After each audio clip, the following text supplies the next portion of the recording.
Hello survivors and welcome to Survivor Segments. Today we are taking a look at the segment A Sick Thing Happened to Emily When She Was Younger from 2012's horror anthology VHS. A Sick Thing That Happened to Emily When She Was Younger was directed by Joe Swanberg and written by Simon Barrett, and stars Helen Rogers, Daniel Kaufman, and Liz Harvey. This segment is about Emily and her boyfriend James as they investigate her supposedly haunted apartment as they chat on some sort of online video service. We open up to Emily telling James about her day at work before she complains about a bump on her arm that hurts, and she's not sure how she got it. We find out here that James is in school to become a doctor and that Emily looks forward to when he's done, so that they can be together and that he can support her. Cut to another video chat where she is showing him her apartment and explaining to James that she thinks her apartment is haunted. Based on what she tells him, he assures her that it sounds like it was a dream, and she says that the next time it happens, she'll call him so he can see that she's not dreaming it. She calls him sometime later to show that something is trying to get into her room.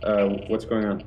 There's something at my door, listen. Before showing that when she opens the door, nothing is there. But while she talks to James, we can see something in the background watching her, before it runs in and slams the door shut. We cut to the next day, where Emily is asking James what exactly he saw. I think I saw something, but it could have been anything. And scratching at her arm as it's bothering her. Cut to later, when again at night, Emily calls James telling him that she's hearing noises again, and is going to take James with her to investigate. But she doesn't have a flashlight, so she has to use her camera flash to light the room, leading to a jump scare. What?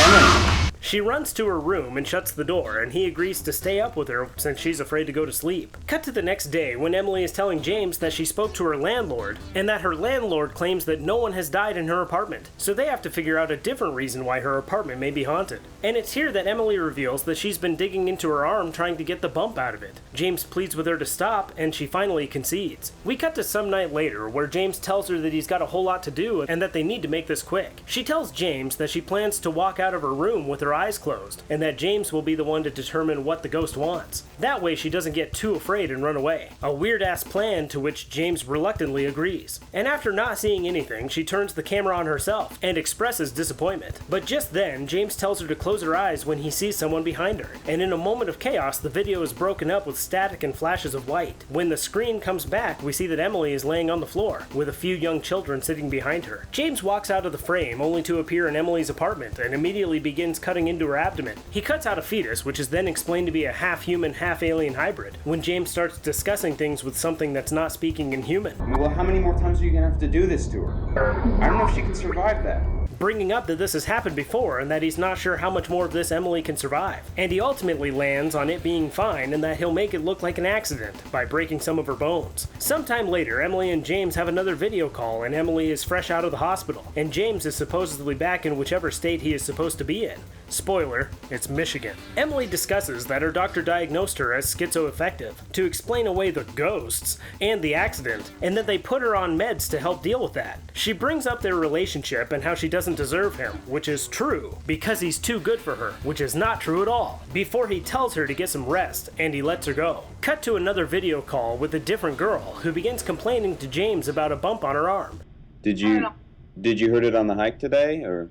Before she begins changing in front of him, and the segment ends. So now, for your survival stats. We start off our meat bank deposits with 0, nada, zilch. Now let's take a look at our survivors. We've got Emily and James, and I'm not going to count the alien hybrids or the new girl at the end, because really doesn't matter, which means that your odds of suffering survivor's guilt are 100%. Given those odds, how badly do you want to beat the absolute hell out of James? Let me know in the comments below. And thank you so much for being a patron.